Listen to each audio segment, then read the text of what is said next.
Hey everyone, welcome to another episode of That's All Funny. Episode. Yeah, that's what episode it is. The one of me coughing instead of saying a number. I cough. The episode is. No, 791. We're here. Another day. I didn't get new lights. I just have this one light that's just like super bright. And I'm like, wait, hold on.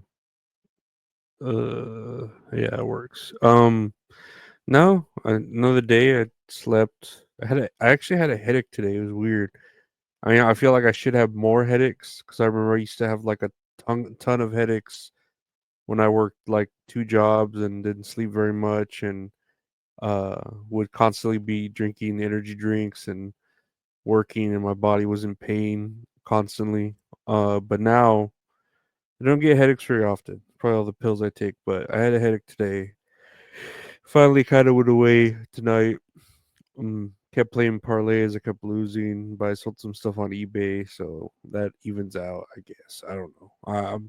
I need to quit playing parlays. I'm not, I mean, unless y'all send me some cash to play a parlay, I need to not play parlays. That I need to stop. Stop it. My back's broken, spinal. That's what episode this is called. But anyways, let's check out the news. Yeah, I haven't really, like I said, today was just another day. There goes another day. I'll come out to play with you. Sit at home, write another song about you. Ooh. Check out the news. USPS is finally releasing a Betty White stamp in 2025 to honor the late actress, quote, an icon of American television. No, this is long awaited and the forever stamp. It's okay. I feel like they could have done a better stamp of her, like one from her days on Mary Tyler Moore. But this is an okay stamp. They could have did an artist rendition instead of just like a Photoshop of her that looks nice. I don't know. I was gonna complain anyways.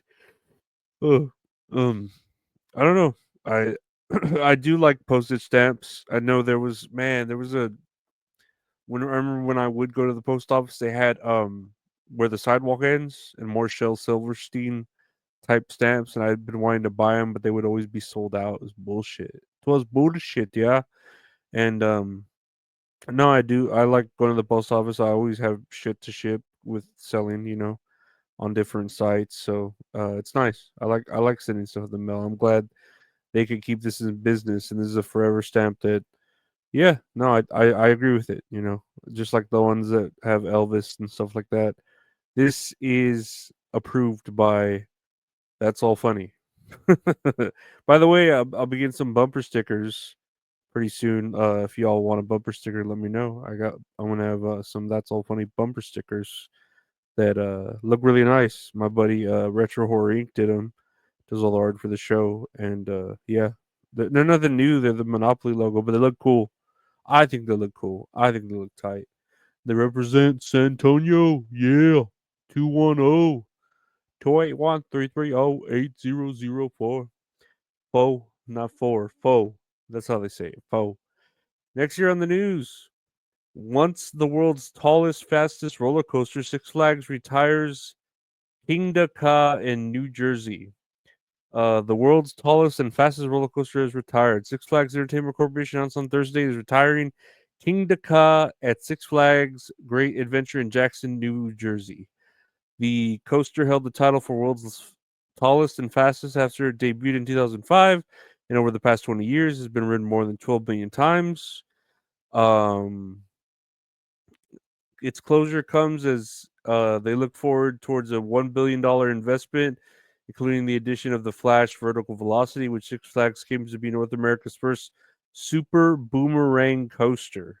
It's very strange that the Flash would have a roller coaster that's a boomerang coaster when his villain is Captain Boomerang. Unless it has to do with the villain Captain Boomerang, that would make sense, I guess. I don't know. I hate roller coasters. Like I've always said, if I wanted to be scared like that, I could drive on the highway. you know, I could take a fucking exit that's like on an overpass that's super high up where like helicopters need to fucking dude, I can picture it in my head now and it's like giving me chills like in my chest. I remember I always tell this, I don't know if I always tell this story, but having the terrible anxiety, and I remember going taking an exit that had an overpass super high, like the highest overpass here in San Antonio, and during traffic at like 5 o'clock in the afternoon, and I was in my Jetta that's a manual transmission, and I was like stuck up there, moving so slow, and I was so scared. And I had to call my dad, and then I had like a bottle of water. I was taking slow sips of it, and I like barely made it out of there. Like that was I was like the most afraid I've ever been in my life up there. That was like the scariest fucking thing I could ever like.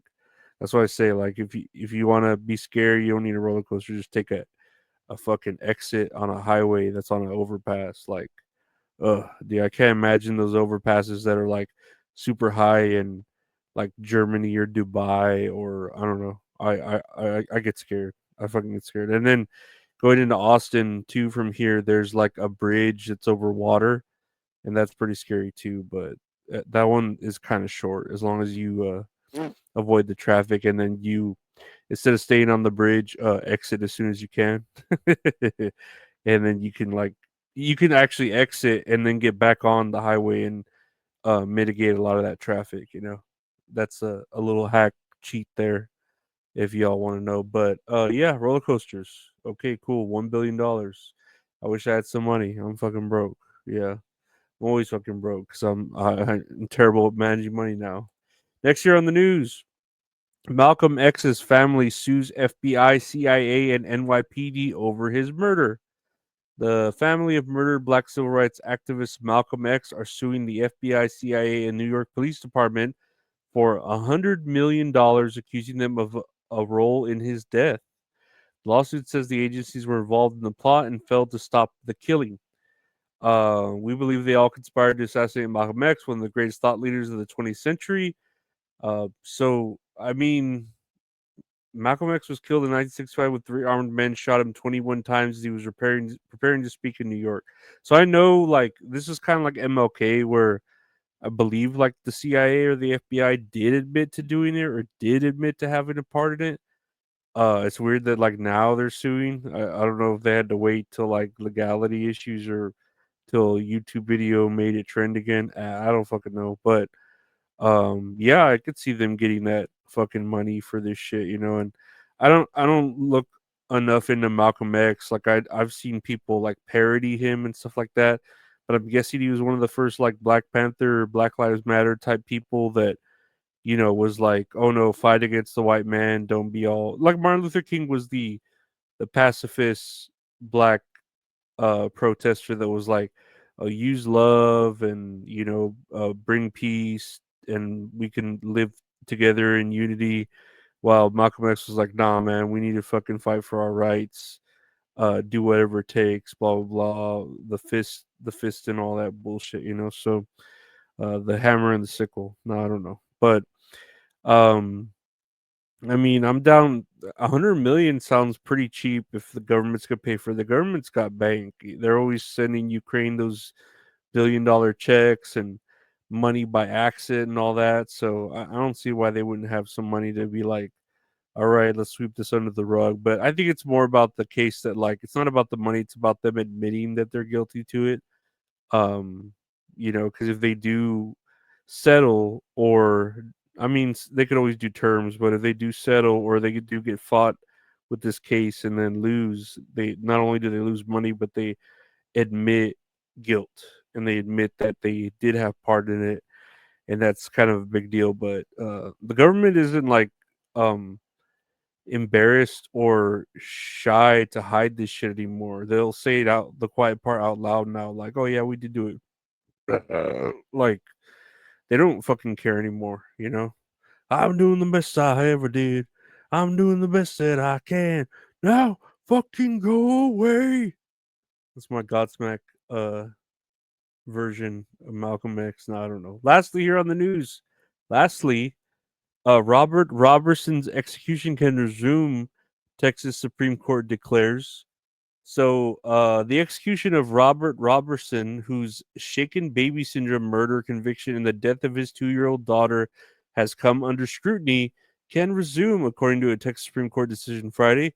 Robertson was set to become the first person in the U.S. executed for a shaken baby syndrome diagnosis murder conviction on October 17th, before the court intervened and a state house committee issued a subpoena for Robertson to testify, halting the execution amid legal battles over his fate.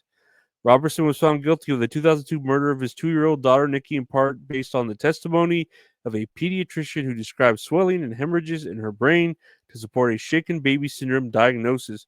However, Robertson's legal team argued that the newer evidence found that Nikki had pneumonia and had been prescribed respiratory suppressing drugs by doctors in the days leading up to her death, leading to a cause of severe viral and bacterial pneumonia that progressed to sepsis and then septic shock. So he is claiming his innocence, but there's um, evidence by the pediatricians that he shook this baby. And, I'm looking at a picture here of this fool that is that's on trial or whatever for shaking baby syndrome of his daughter. And he looks like a guy that would shake a baby. He really does. Like, he does not look like a good father, but I don't know. What is a good father, right? For real. Um, I don't know. All you can go off is the evidence there. I haven't read all the evidence, but it's interesting of a case that the daughter, whether she died of like shaken baby syndrome or whether she died of what he believes with the septic shock. It is interesting that this would be the first time a person would be um executed by the court over a shaken baby death. You know what I mean? Like, I feel like that would be already on the table. Like, it would already happen. Like, if you kill a baby, regardless of how you do it, whether it's shaking the baby or whether it's baking the baby or whether it's fucking caking the baby, and I don't know, believing that it's cake and you cut into it or whatever the fuck people think of now and the psycho shit, or like mothers when they just smother them or leave them in the tub. I don't fucking know, right? I don't know all that mental shit, right, with yellow wallpaper and all that bullshit. But this is interesting. Of course, this would be in Texas because we love our executions, and I think if this guy is guilty, I mean, hand to God, he deserves to be executed. I mean, the evidence is there. Oh no, go figure, But the more they halt it, the more it's like, okay, well, now you're just wanting to not die because you're a piece of shit. Like, like if you did do it, fucking be a man and admit it. You're in Texas. Don't just be a piece of shit faggot and like, I didn't kill my, I didn't kill my daughter. I didn't kill my wife. Uh, fuck, it was the one armed man or whatever the fuck their defense is. I didn't kill my wife. I know. No, I don't know. Fuck, I don't know, man. I love Texas, so God bless Texas. The stars at night are big and bright, clap, clap, clap, clap, deep in the heart of Texas. That's it, guys. That's all funny. I want to thank you for listening to the podcast. That's all funny. It's been one of our podcasts for the district. That's all funny. One podcast my buddy Gabe called That's All Funny. We recorded it pretty soon, in a day or two, where we talk about wrestling, and then it should come out on Mondays. Check that out. That's all kayfabe. It brings the boom every Mondays, 11 a.m. On YouTube and Twitter. I do a show with the wonderful Mint Salad called Tit Scenarios with Mint Salad. Talk about a movie or a TV show and then play a little game. It's fun. She's hot and funny. I'm fun and ugly and overweight, but I take a shower so I don't smell too bad and I'm kind of funny. Check that out. Tit Scenarios with Mint Salad, anywhere podcasts are available. We show them all on YouTube, youtube.com/@ Lorenzo Ariola. I have a Patreon, patreon.com/@ Lorenzo Ariola. $5 a month gets you everything: early episodes, bonus episodes, ad free episodes, deleted episodes. Yeah, no, Twitter. Check out the donation links there. I want to thank everyone liking, subscribing, commenting. Check it out on anywhere podcasts are available. All these shows they pop up. Not just in Texas, every other state, but Texas is the greatest. There's some other states that are alright too, but thank you, Patreon members, everyone else. Stay safe.